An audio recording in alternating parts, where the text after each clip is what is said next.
జంధ్యమింపుగ వేసి సంధ్య వార్చిననేమి బ్రహ్మముందక కాడు బ్రాహ్మణుండు. తిరుమని శ్రీచూర్ణ గురు రేఖలిడినను విష్ణు నొందక కాడు వైష్ణవుండు. బూదిని నుదుటను పూసికునిననేమి శంభు నొందక కాడు శైవజనుడు.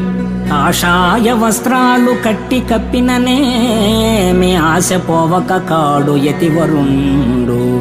ఎన్ని లౌకిక వేషాలు కట్టుకొనినా గురుని చెందక సన్ముక్తి దొరకబోదు. భూషణ వికాస శ్రీధర్మపుర నివాస దుష్ట సంహార నరసింహ దురిత దూర. జందెమ వేసి సంధ్యావందనం చేసిన బ్రహ్మజ్ఞానంచే బ్రహ్మానుభూతి లేక బ్రాహ్మణుడు కాలేడు.